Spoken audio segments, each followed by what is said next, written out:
So, the title is 5G Health Risks, Surveillance, and Bioweaponry.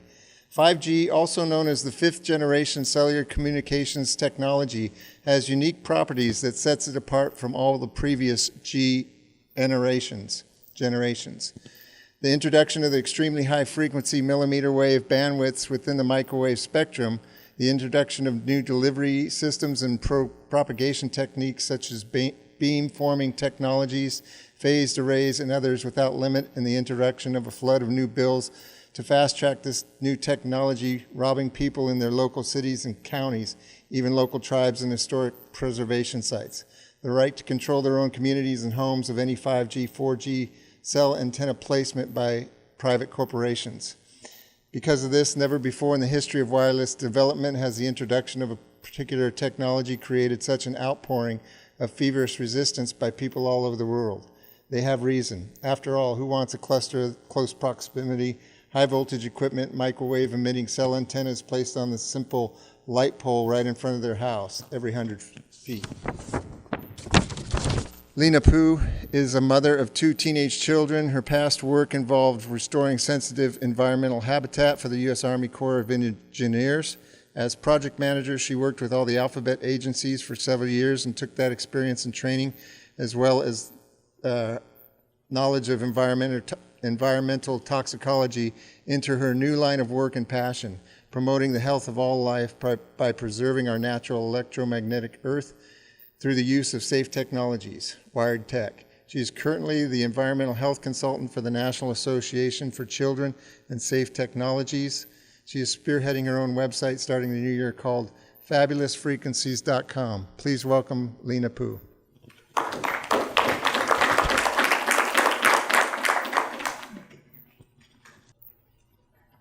Welcome, everyone. Thank you so much for being here. I took the chance to come to Silicon Valley, and I thought, wow, I get a chance to be in Silicon Valley where tech, AI, the internet was developed right here, and I get to talk about it and how the historical significance that is tied to 5G that I hope to bring to you tonight. 5G didn't just happen. It's not just, oh, the next cellular generation. It's the next step past 2G, 3G, 4G, now 5G. What is 5G? Sorry. So we're going to get into 5G, the technology, in a minute. But before I do, I have to explain to you why I have up here military-industrial weapon. I don't think a lot of you guys are aware the history of the development of 5G, that it was actually designed back in the early 1900s. It's a military radar equipment that was used by the military, studied by the military, and extensively studied on biological effects early, very, very early, because microwave sickness was a prevalent phenomenon amongst the radar operators. So when people today, the industry will deny electrosensitivity exists, it does. And as a matter of fact, the symptoms are getting so strong, so prevalent, so immediate that whole families being exposed to 5G antennas right outside their homes are getting fully attacked, literally attacked, assaulted by this weaponry, this technology. And how is it a weapon? I will get into that in a moment. I'll show you slides. I'll show you the crime scene. I'll show you the faces and the agencies that are behind this, and also the history, the historical relevance. So let's talk about 5G, the technology itself. So 5G really is a quantum leap in terms of exposing our entire Earth to microwaves. It's not just introducing a handful of microwaves. The FCC, the Federal Communications Commission, which is supposed to be our regulatory agency here in the United States that designates which frequencies are allotted for industry to use. Well, they gave us permission, commercial industry, permission to use maybe about 10, each generation about 10 frequencies. That was first generation, second generation, third generation, fourth generation.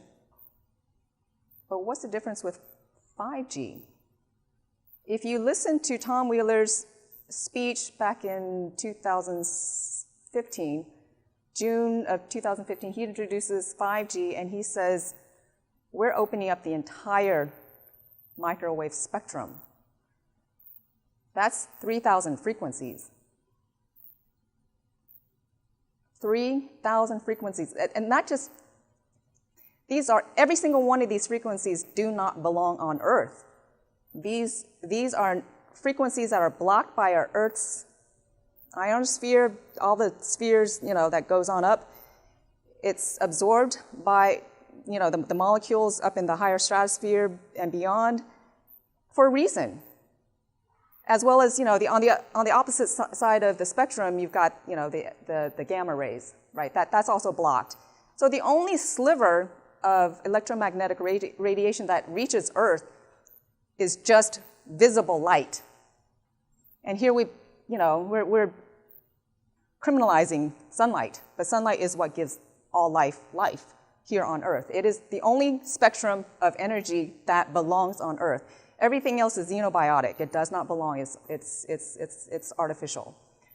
And whatever is artificial is life-taking. I have never met an electromagnetic radiation frequency that is life-giving. Have you ever read a study that says, oh, by the way, microwave radiation made this person think better, made this person healthier, made this person's heartbeat rhythm, stronger, and is it life-sustaining? Of course not. No, because it doesn't belong on Earth. So what did FCC, Tom Wheeler announce? He announced the entire bandwidth of entire frequencies. So what does that mean? So if there's 3,000 frequencies and each generation they introduce about 10, so I'm just kind of giving you an idea of really the quantum leap of what 5G really means. It's 297G, okay? And people are so sick from being exposed to the combination of 5G on top of 4G. People are already getting sick from 4G and 3G, but you are adding 5G, which is an unlimited numbers of frequencies because the FCC says we're going to increase, the world's opportunities by unleashing this. Now, why would any agency that's supposed to regulate our safety and our health do this? It just doesn't make sense, right?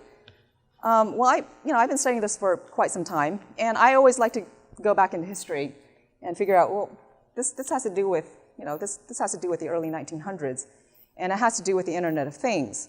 Now, this is why the FCC has come up with so many myths, and they try to debunk real science. They try to debunk wonderful reports like the Bioinitiative report of 2012. If you're not familiar with this report, please look into it. It's the best compilation of scientists who've come up with negative effects of exposures, and it ranges. The levels are so low. It's so low. I'm going to throw some numbers out here. In a bit, you might understand it, but the Bioinitiative report basically says 6 microwatts over meter squared. Now, there's different ways of looking at the numbers, but I'm just going to use this because it's easy to quantify it. 6 microwatts over meter squared. All right, this is what the Bioinitiative report, groups of reputable science based on peer-reviewed science, says is safe, all right, or is safer. They actually do not say it's safe. They say it is safer. Now, what do the FCC state? 10 million microwatts over a meter squared. They say at thermal levels, are there any biological effects? Well, we'll go into that some more later. But so 5G really should be called 297G.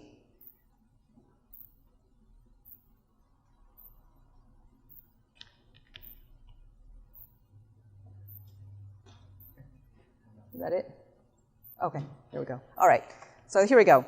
So 5G, I know there's a lot of misconception. People say, oh, it's only millimeter waves. Well, because as I said before, FCC says it's entire spectrum of microwaves. It's the low band, mid band, high band. It's the entire spectrum of 300 megahertz through 300 gigahertz. You're basically, it's the full range. So 2G, 3G, 4G had a limit, okay? The highest bandwidth, they started going higher and higher in frequency. 4G, 2.1, that's about what's coming off cell towers. 5G, now they're, FCC is allowing all kinds of bandwidths to be auctioned off, which is horrific. And it's being done right now while they're rolling out 5G. So here, microwaves fall within the radio waves, and the millimeter waves is that small bandwidth within the microwaves, the 30 to 300 gigahertz. And then 6G, I don't know if you guys are aware that they've also introduced 6G. They're not even finished rolling out the 5G, but people are already getting sick with 5G. 6G is the terahertz. Terahertz it rips apart your DNA. It's known to do that. There's scientific proof that it does. And they're using that for health products and devices, electronic equipment. That's where they're hoping to put the terahertz. That's where they're hoping. Part of the reason why I'm so excited to be here tonight is that most of you, or many of you guys, are health practitioners, and you're the perfect audience for me because there's a non-consent form that I would like to introduce to you that is so vital, so important, that healthcare practitioners need to be aware of. We heard many physicians speak about do not give your consent to any procedure you're not familiar with or you're not in agreement with. Same thing with 5G. People are fighting this, communities all across the globe. This is a global phenomenon. They are rolling this out like hotcakes.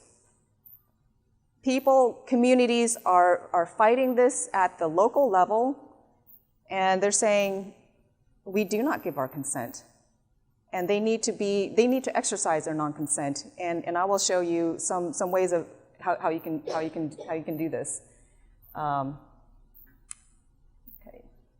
Okay, so why is it so bad that all these microwaves are hitting us? Well, microwaves penetrate our bodies, right? Okay, so you've got, let's say, the lowest bandwidth, which is a 400 megahertz. It's about 39 inches, let's say, about a yard. That's one sine. I hate to call these microwave sine waves because none of them are actual sine waves.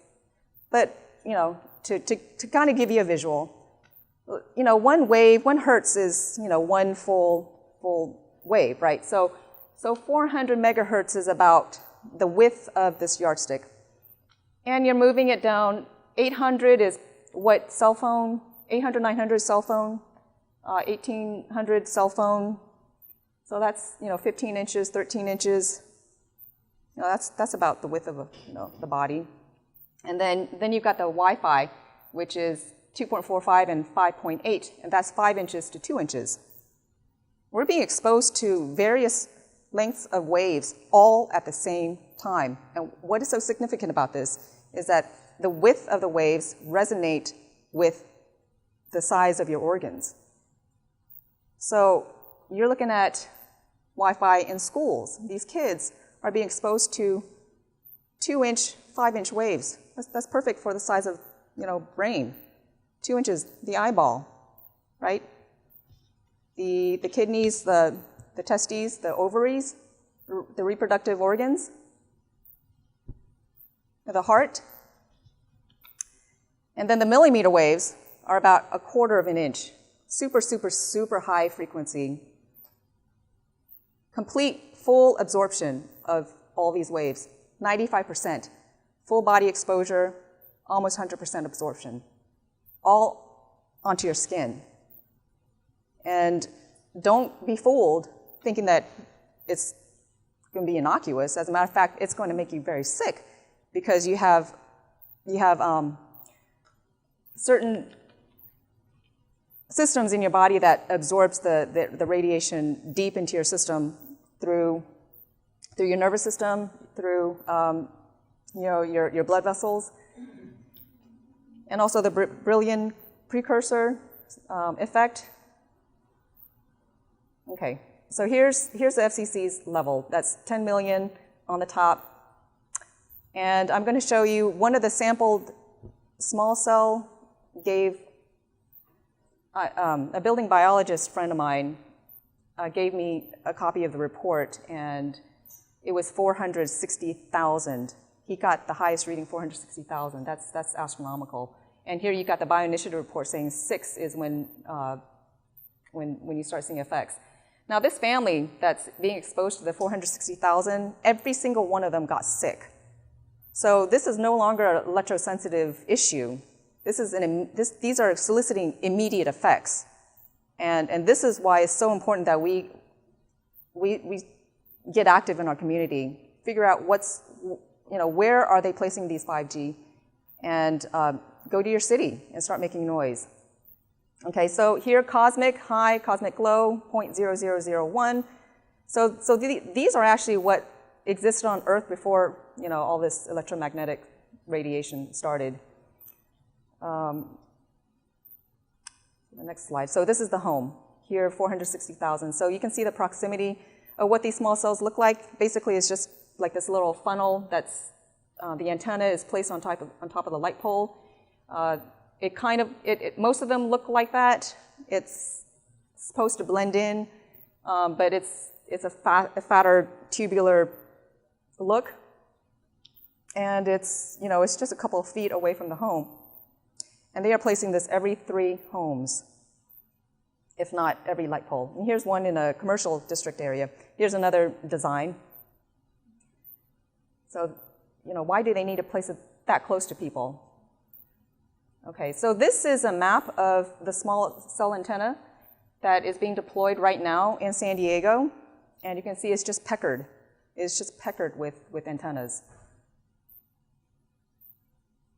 We talked about, I know someone came up here and talked about how you can protect yourself with biogeometrics and maybe even Rife machines. There's a lot of sacred geometry that you can use, but what's happening is that this is terraforming our Earth, okay? You can try to protect your home, but what about the rest of the environment? Our entire ecosystem is being destroyed. Even the inorganic material that support biological material is being affected. The quality of our oxygen, the quality of our carbon, the quality of the water is all being affected by microwaves. And what it does is it bends the molecules so that our body doesn't recognize it, okay? It may not be ionizing, but I like to create a term and call it molecularizing. It bends it so that it's not recognizable. Whether it's permanent or not, it seems permanent. I hope not. I hope we can speak intention into it and really change the structure of it back into its healthy state. But we have to think about the future ramification of this on a global level, our Earth, the health of our Earth. Question about the effect. My understanding was that if you are in the immediate proximity of the antenna, you get most of the energy. However, that is not exponentially, but the opposite of it, that it shrinks rapidly the further away you are.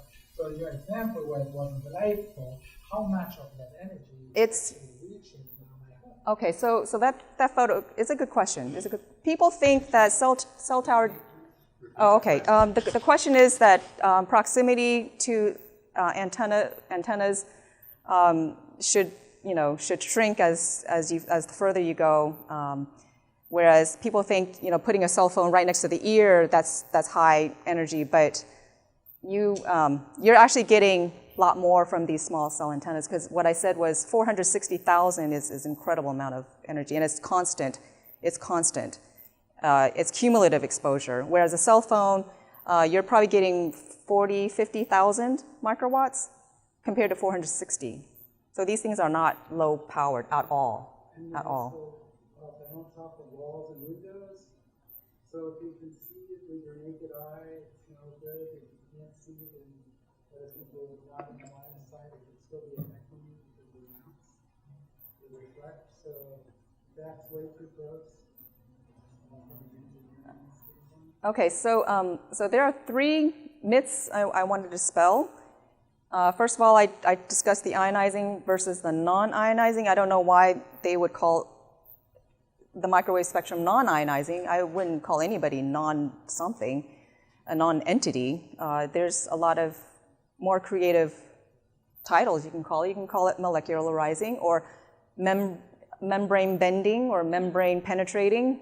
Those are some of the things that it does do. And the other myth that the FCC and the industry like to use is thermal versus non-thermal. That's a gross miscalculation. And when we look at thermal energy, that's it's like taking micro to the macro, and then with ionizing versus non-ionizing, they're switching it. So that's a misnomer too. We have tens of thousands of studies that prove non-thermal effects is where it's at. Averaging versus peak values. This is something I'm going to show you in a study that I did within a school. I actually did a blood study of a school teacher where I did a blood analysis, a blood morphology analysis, and compared it to the RF value abstracted from that day's reading. So we'll get into that next. Okay, so this is the school. It's Wi-Fi. The purple is the Wi-Fi exposure of this teacher. She wore a device, a dosimeter, on her arm, and it's this nifty German-made device called MassCheck, $3,000. Measures all the frequencies of that time. It measures decked phones, cell towers, uplink, downlinks, smart meters, and Wi-Fi, and just all the exposures at that time, but it did not pick up the 5.8 gigahertz. Not 5G, all right, this is gigahertz, 5.8 gigahertz. But look at this. My point in taking this really wasn't to show every single frequency that it was picking up, but rather to show how gross the amount of radiation that the kids are getting exposed to in one school day. And these are all the waves. The purple is the Wi-Fi, the green, the light blue.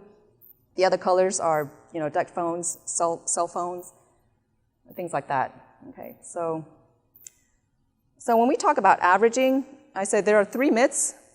One of the myths that the industry likes to use is averaging the exposures. And when you think averaging, it just cuts it in half. Well, not really. It averages out to barely nothing. If you can see the slide to your left, now this machine is made to coincide with how industry looks at it on an average. So it takes both averaging and it takes peak levels. So this is how the industry looks at the averaging.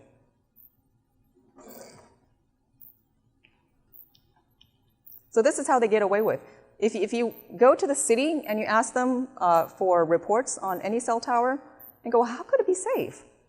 Didn't your engineers look at the levels? It's the peak levels are astronomical. And they'll go, no, we looked at the averaging. Now one illustration I like to give people when describing averaging is the next time you get pulled over by a cop and he says, oh, you were speeding at 100 miles per hour. And he said, no. If you count the time that my car was sitting idle in the garage for 23 hours, the speed was negligible. I was really only going 4 miles an hour. That's averaging. Yeah, try that on next time you get pulled over speeding. Yeah, say, hey, well, the FCC taught me this. I'm using this, I learned this from them. And for the physicians, here's another example. I like this illustration. So a man slams through the double doors of a hospital, and he screams, he stumbles in, he goes, help me, someone, doctor, please, I need a doctor. I was bitten by a poisonous snake. The closest doctor walks up to him, calmly places a hand on his arm, and he says, sir, you'll be just fine. I will do none of that. Because over time, the poison in your blood will be negligible in a year's worth of time. So that's averaging. That's how the SEC takes averaging. Over time, it's irrelevant time that they make up. And they make up 6 minutes, 30 minutes, whatever. Yeah, it doesn't make sense. It's illogical. So, here we go. Okay, so if you want to get an idea of where the FCC places their 10 million microwatts over meter squared, I took this graph and I tried to find the top of it where the FCC would state is safe. And I thought, okay, maybe 2 graphs above, right? Okay, so I had to scroll down. This is the exposure of the school. Really, shrink it down. And I thought, okay, 2, 3 graphs later, no, 50 graphs above. 50 times what you see here. That very top level is where the FCC states is safe. So there's 2 things going on. They've made the level, the maximum threshold thermal levels, they say is safe, and then they average out what is existing. So everything they do is negligible. Is this a crime of humanity or what? How can the FCC, are they supposed to protect that? They are. They're commissioned to be our regulatory agency, and this is exactly where I'm going to go into the historical connection that 5G is actually linked to an occult past, an obsession for artificial intelligence. It is actually based on World War II. Okay, so World War II never ceased. After World War II, they brought in 1,600 Nazi scientists, military intelligence officers into the United States. They smuggled them into the United States to allow them to continue research. And this is all under the cover of what is now known as Operation Paperclip. And out of Operation Paperclip birthed a whole bunch of other operations, and a lot of them were mind control projects like MKUltra, so these are all real, and there was a lot more. But we'll focus on Operation Paperclip because that is where one particular Nazi scientist is important to our topic, and his name is Hermann P. Schwann. He was the scientist commissioned by the United States to come up with our first safety guideline. This is back in 1953. And do you know what his level that he came up with is? 10 million microwatts over meter squared. It has not changed since 1953. Okay, so this is actually where treason is being acted on. We are basing our levels on a criminal who served an enemy nation during World War II, and we gave him our national security.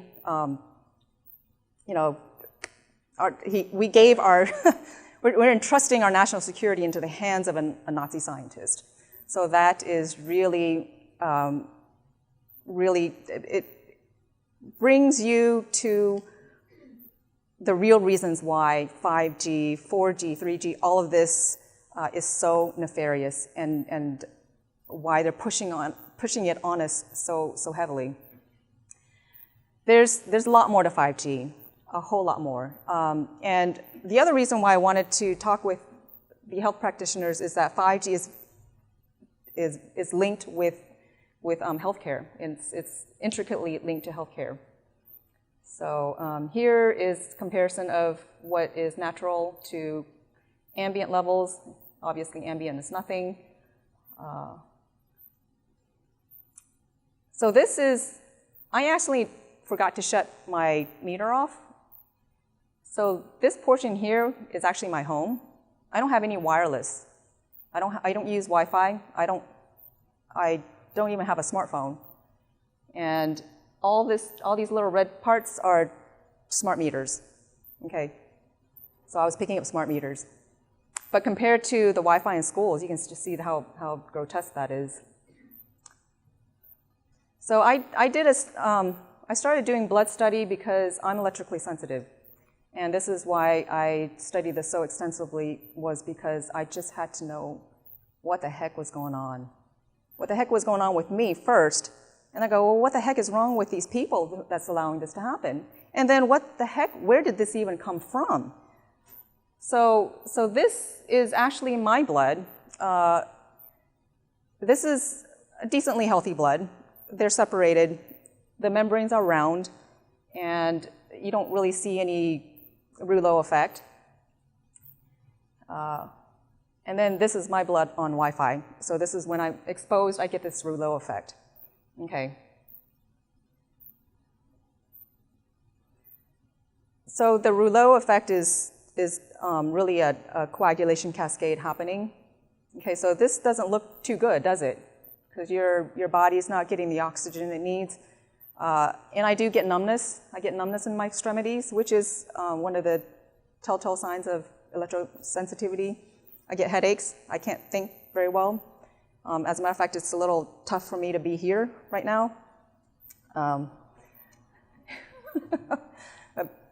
You guys are a great audience, so you're giving me the energy I need. So this is not my blood, but this is a subject who uses cell phones, lives in a Wi-Fi house, and has no cognizant avoidance of wireless at all. And these cells obviously do not look like healthy red blood cells. As a matter of fact, these are echinocytes. They're spur cells, they're bottom cap cells. And this is definitely the kind of cells actually you find in most people these days. There's very little people with normal, healthy, singular flowing blood cells, because the ambient level of our microwaves is so prevalent and so ubiquitous. It's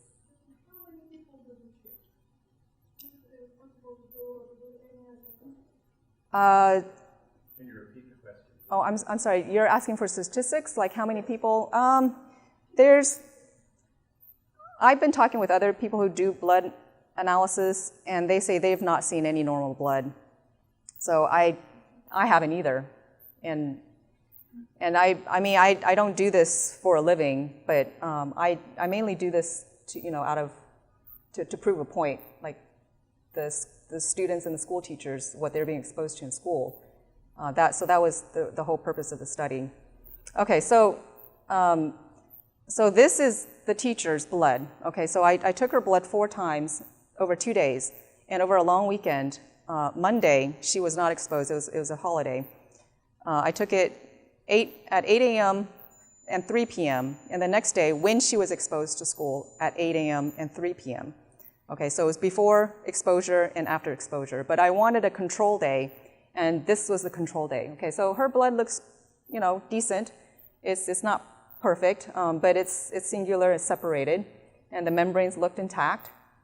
And then this is later in the afternoon. You can see that she was getting some ambient exposure, and so her blood is starting to look sticky. Now, this is a healthy teacher, all right? This teacher eats organic. She exercises. She's stress-free, and she lives with she does not use Wi-Fi. She does not use a cell phone. So she was really the optimal teacher to do the study on. And even then, she's getting affected. And by the way, those who are familiar with blood analysis, live blood analysis, which I actually prefer to call fresh blood membrane morphology, FBMM, to me that's a little bit more specific, is that in the past, before any of our artificial electromagnetic exposures, it would take a long time for blood to look like this. And it would take a really bad diet to reach this state. Now, it only takes a couple of hours of exposure for blood to look like this. I'm just wondering if this type of result pattern is static, I think more since electrical charge. Yes, it's aligning itself with the electrical charge. Yeah, yeah. The question was rouleau. Is the stacking of the rouleau is an electrical issue? Yes, it's based on electrical issues, and it's also a lot of other issues too, like the coagulation cascade is also gets started because your body it feels like it's being attacked. It's actually like an electromagnetic raping of your internal system. Okay, so if you look at it that way, so your body's creating these fibrins that's causing the blood to coagulate.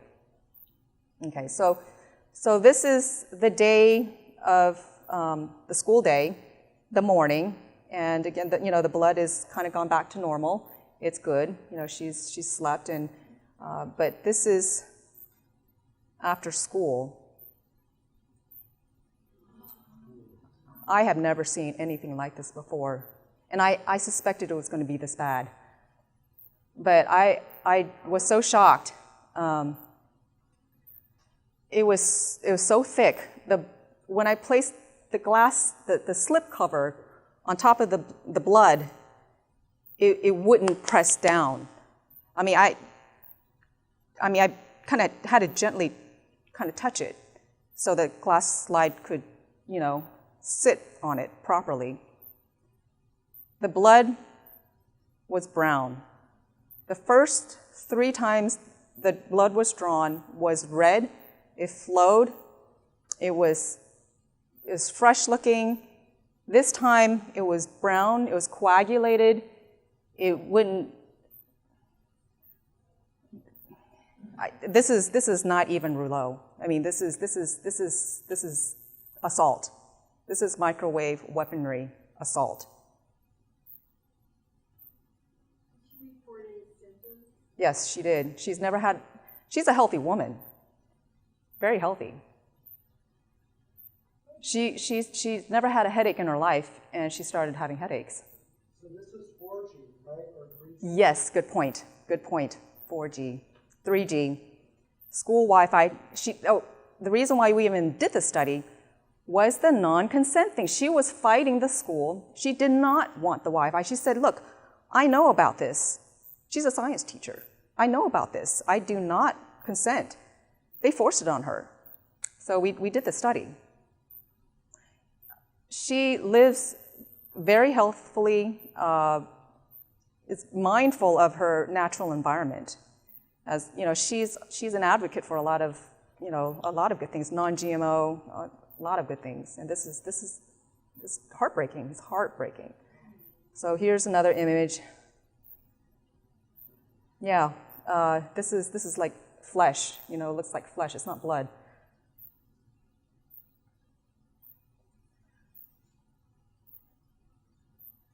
This is cooking. Yeah, it's. You could see the rows. Yeah, that one, right? Yeah, but then it's all congealed. Go back one slide. Oh, that one? See right there? Yeah. And right in there.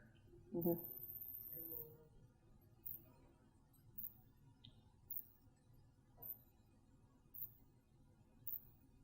So I zoomed out to show what the blood looked like, and it's not clear because I only had a minute to do all these photos, because when you're doing live blood, you have a time limit, and so I didn't want to mess with the settings. But I was so distraught with what I was seeing close up that I wanted to get a pan of what the blood is, and it's cauliflower.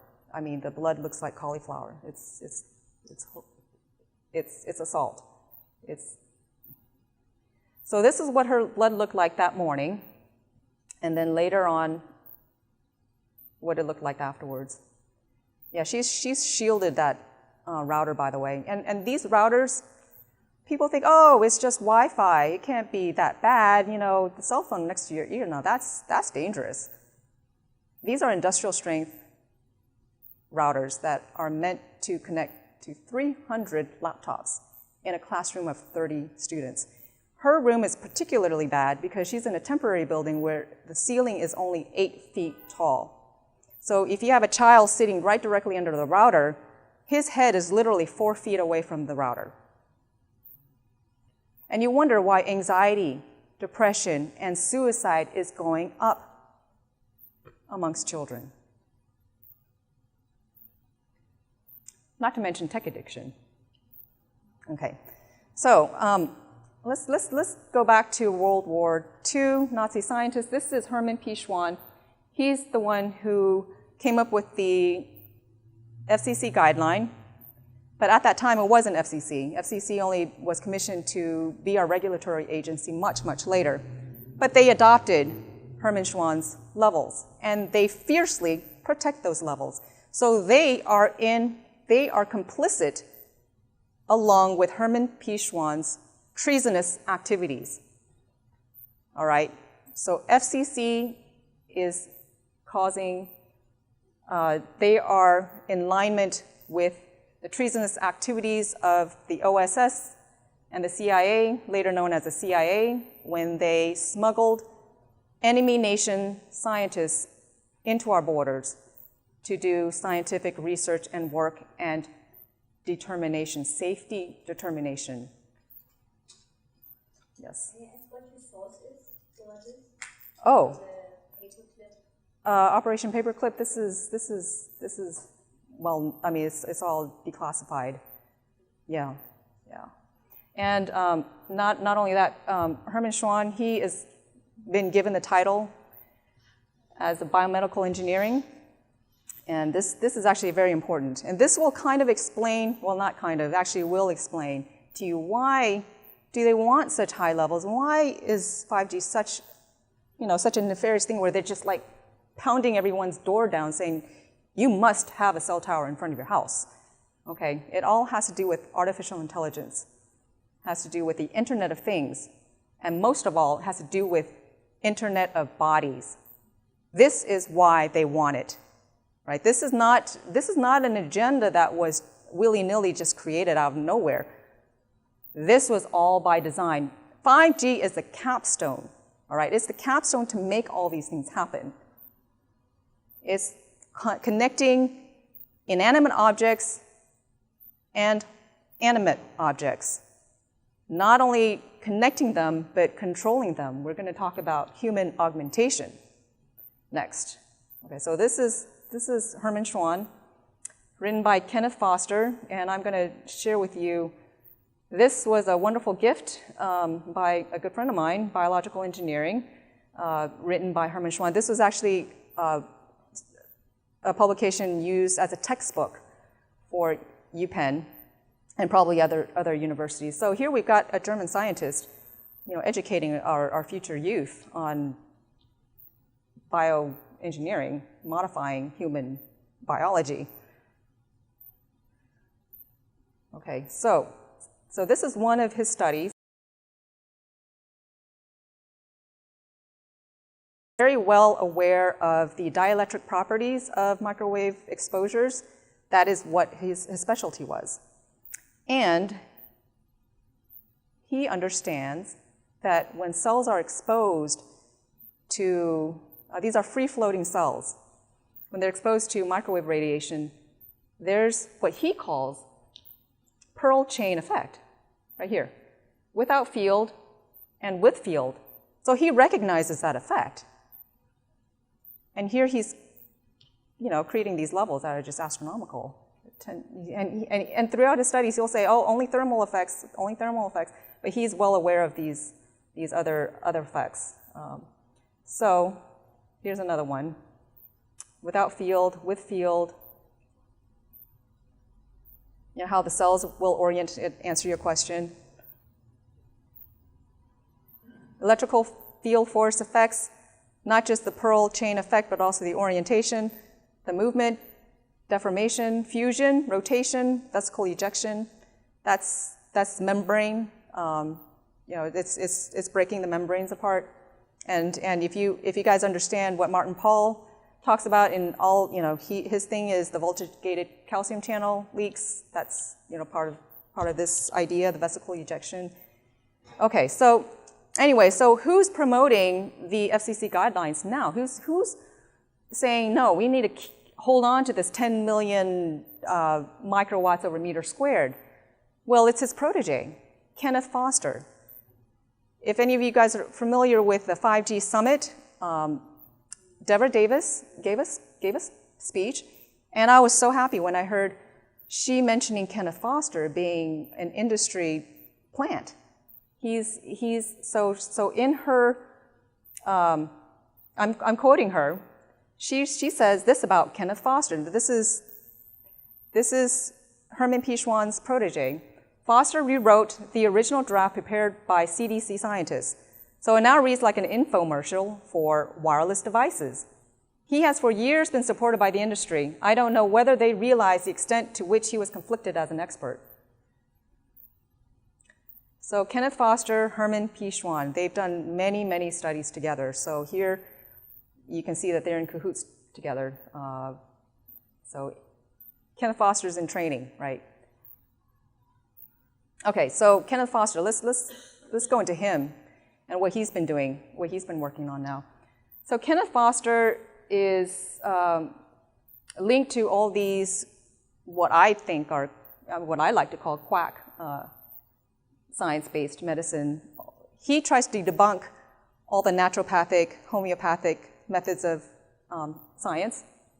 He and a whole cohort of them, and it's called science-based medicine.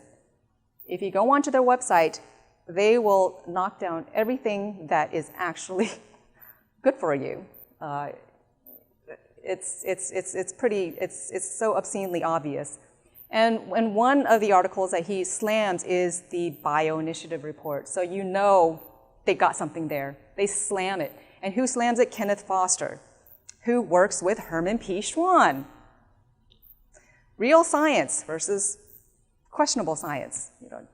Who are you going to trust? Nazi scientists or scientists that are well-meaning, that are doing actual science? Okay, so here's another one from the science-based medicine. They start making fun of electrosensitive people. Lawsuit alleges school Wi-Fi harmed child with electromagnetic sensitivity. All you need from dawn to dawn is someone else to blame it on. That's just, I can't even begin to tell you how destructive that is. And he's also he has connections with Stephen Barrett. Electromagnetic hypersensitivity is not a valid diagnosis from Quackwatch. Okay, your guide to quackery, health fraud, intelligent decisions. So yeah, his connections are very questionable. Kenneth Foster. Okay, so 1953, 10 million, Herman P. Schwann. So after decades of pressure by government agencies and scientists to tell them to revise it, just last month, FCC says, no, we're not going to revise our guideline. 70 years later. Okay, so like I said, 5G has a deeper purpose. It's not for better cellular connectivity. It's not for faster speed. It's so that they can control everything about you. And it goes beyond biometrics, way beyond biometrics. The technology is already here. They can do it because at the same time when Herman P. Schwann was coming up with the FCC coming up with the RF safety guideline, you have this interesting character, J.C.R. Licklider. He is the father of the internet. He, like Herman P. Schwann, is also into human augmentation. He's interested in the human man-computer symbiosis. If you hear about Elon Musk saying, oh, man must meld with machine in order for us to keep up, he's only a repeater. There's nothing new that he is stating that hasn't been stated decades ago. Over 50 years ago, in fact, 70 years ago, because this is Licklider. In the 1950s, 1960s, this is when the internet's computer-man symbiosis was being introduced. Okay. And what does he call it? He calls it an intergalactic computer network. Design a man-computer interfaces for online interactive systems. This is an IEEE. This is a guy from IEEE, dated 1975. Man-computer symbiosis, JCR Licklider. That's, 1960s. Okay, so there's, this is where 5G comes in. They need 5G, like I said, it's the capstone to facilitate this whole Internet of Things and Internet of Bodies so that they can make these things happen if they wish. Okay, this is their plan. And I feel like humanity is on two tracks right now. We're on the AI track. We are also on a track to save the planet. And I'm not talking about climate change, all right? That's a whole other topic. I don't even want to go in there. But I'm talking about the electromagnetic health of our planet for all natural living things. Okay, so augmented human, if you look at the image, what do they have? They have chips inside the brain. The brain is a computer, and he's wearing a visor. What kind of visor do you think that is? It's virtual reality. And I'm going to read to you some of the things that they talk about at this convention, and it's next year.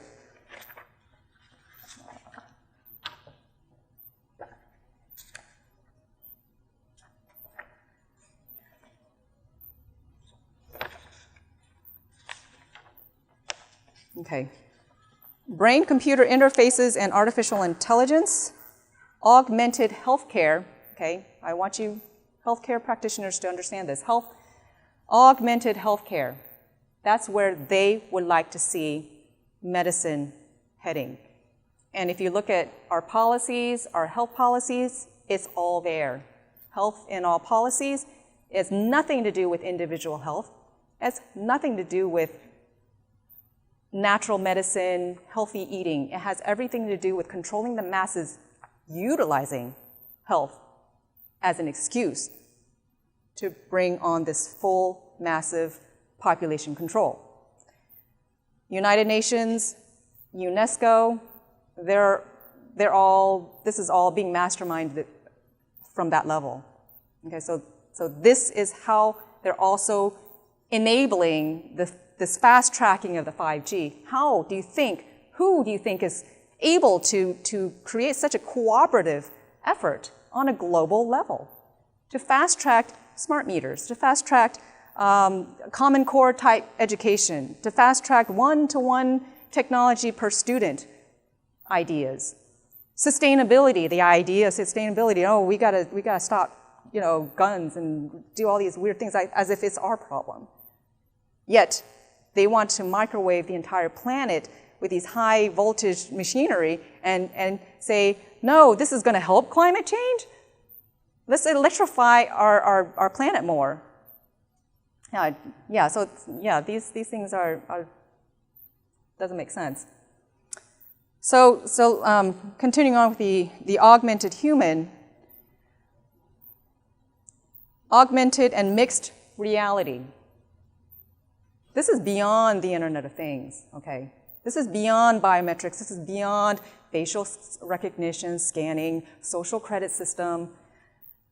They're wanting to augment humans. They want to create a complete virtual reality where we don't even know what reality means anymore. Augmented taste. Interactions between augmented humans and smart cities, okay? So it's augmenting so that we fit in, the Internet of Bodies fits in with this Internet of Things. So there's a melding. It's beyond the man and computer melding. It's the whole system melding together. And who's controlling all this? Who's controlling this cloud that's supposed to be controlling these smart cities, the smart cloud system? Okay, so smart objects, smart textiles, okay, smart textiles, and IoT augmenting humans, human augmentation, sensory substitution and fusion, holograms and smart glasses, exoskeletons and superhuman technologies, bionics and biomechanics.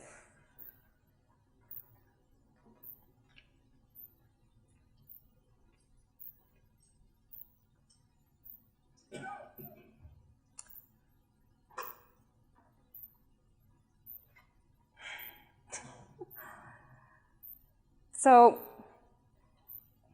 to recap,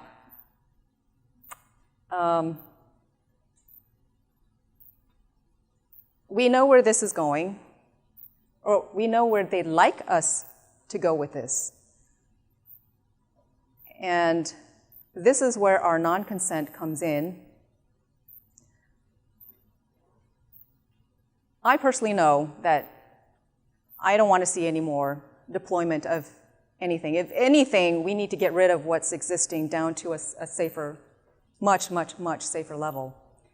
And what I've been working on, and last year, actually, I was commissioned to write a notice of liability for microwave injury, and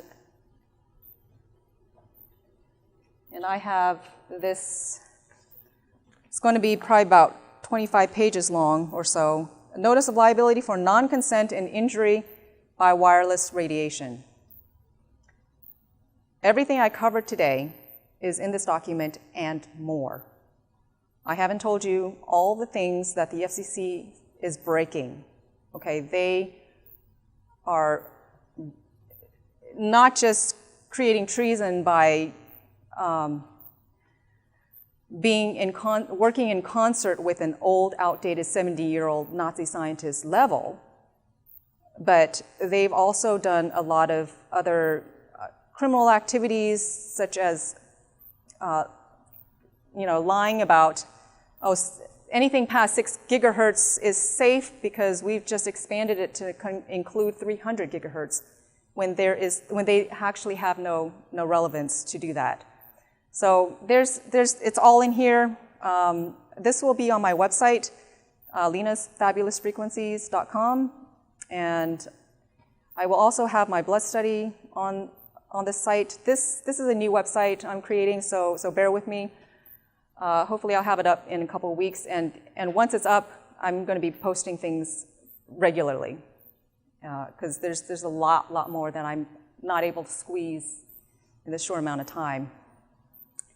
But let's just recap here. So Hermann Schwann's study, this was done in 1977, without field, with field. Here I've done, a study with a teacher, natural without field, with field, and this is what you get, okay? So, this is Chairman Pai, FCC Chairman, proposes to maintain current RF exposure safety standards. 70 years later. Never should a genotoxin ever be considered a commercial commodity determined by popular vote. And here's the title of my notice of liability, and especially for those who are already involved in fighting the radio frequencies, the 5G, 4G in their towns. This is something you might want to look into. And there's lots of ways to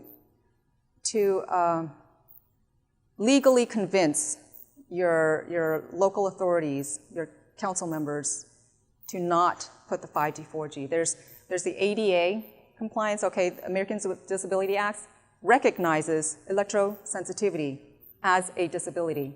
Okay, there's a Section 8 housing that requires them to make a home or an area livable for electrosensitive people. Not only that, they cannot have barriers to their access, meaning that you can use this as an excuse to fight the 5G, 4G being placed on all of your, along the streets. Because what if you needed to walk your dog? If you have to drive along these antennas, you should not be exposed. There's a lot of avenues, and in my site, I will be linking it to other sites that are actively fighting 5G, 4G, and from there, you can really broaden and quickly broaden your skills and your tools. So here's my website, lenasfabulousfrequencies.com. Yes? So who really has the authority to put these devices in the street?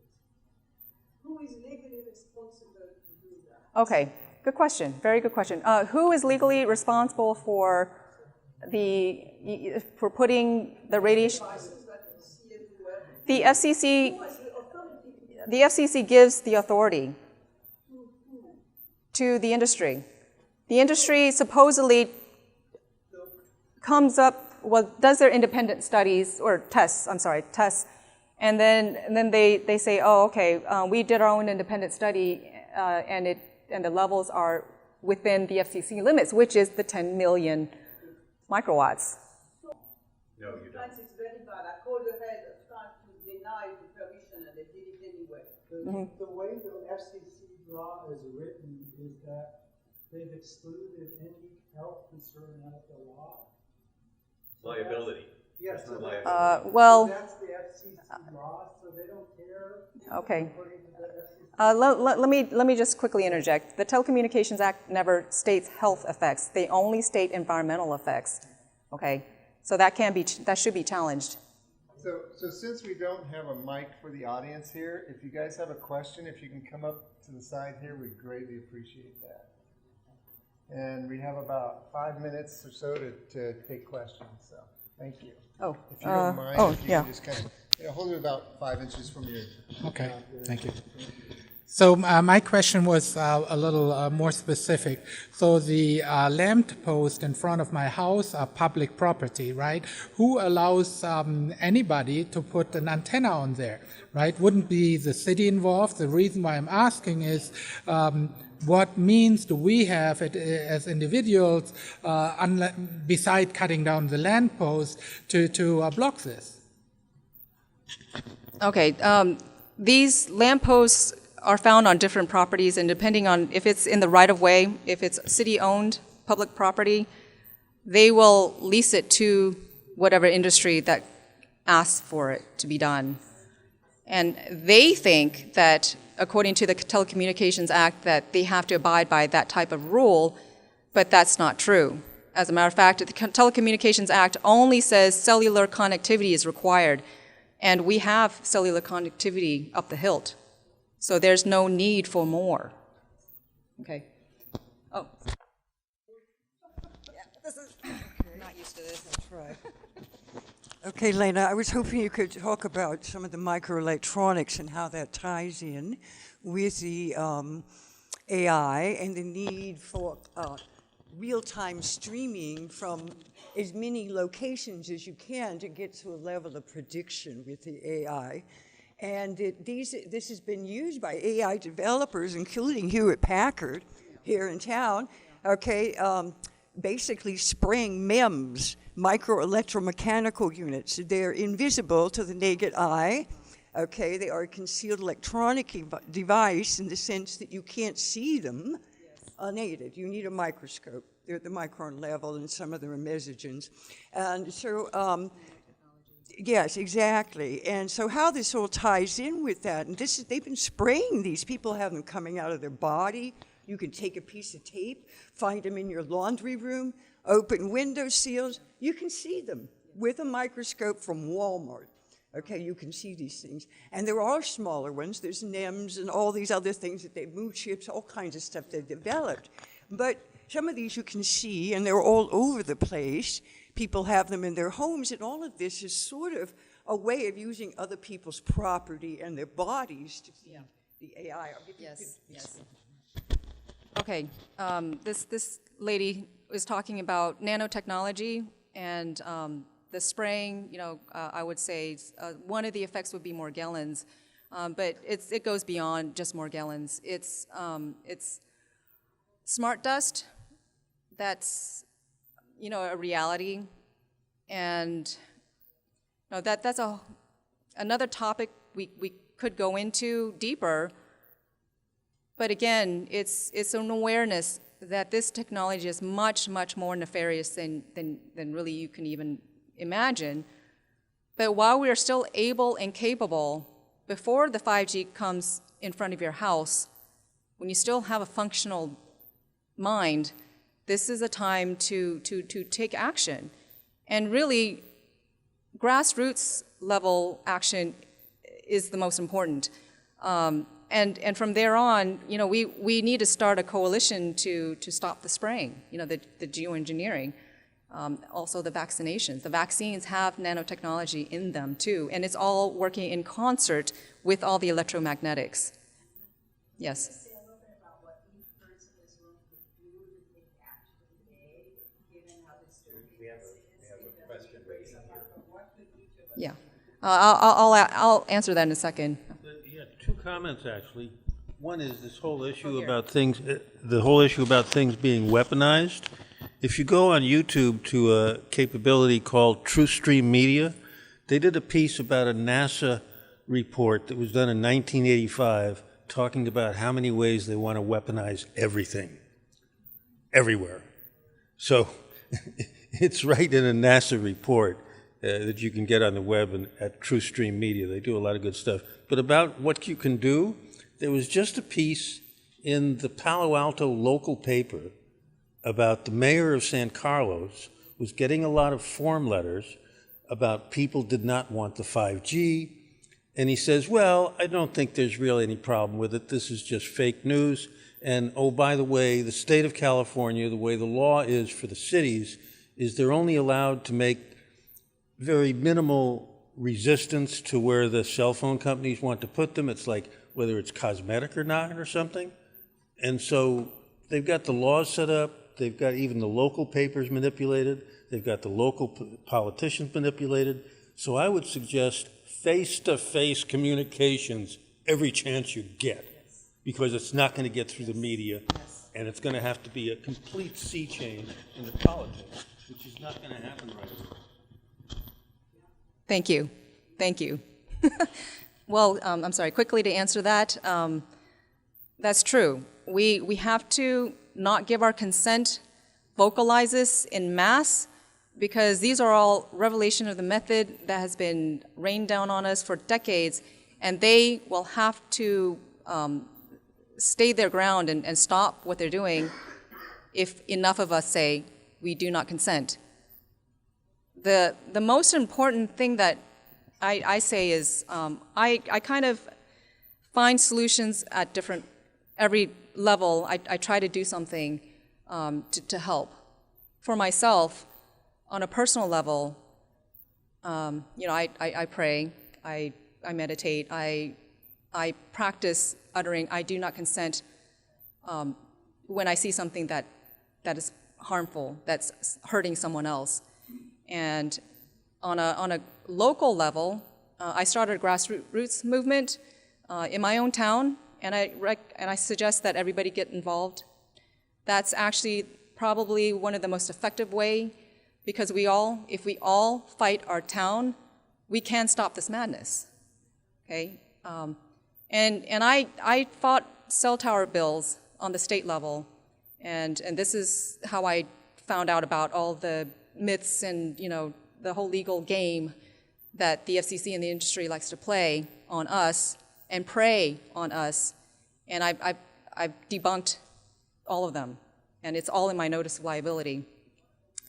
And I think the most important thing you can do is at the grassroots level. Find out what the government is doing, and if they are not cooperative, there are legal means. There are logical legal means that you can do. And I'll actually get into detail with that, on that in my website. Okay. I'd like to make one last comment on grassroots activity. And one of the worst things that you can do if you want to influence politicians is to send form letters. It means that you're too detached from the issue to write your own letter, and they will dismiss it. So if you do not know how to write your own letter, take the form letter and rewrite it. Just take words and phrases out of it and stuff, make your own letter and send it. And that way your letter will have 10 times the impact that a form letter would have.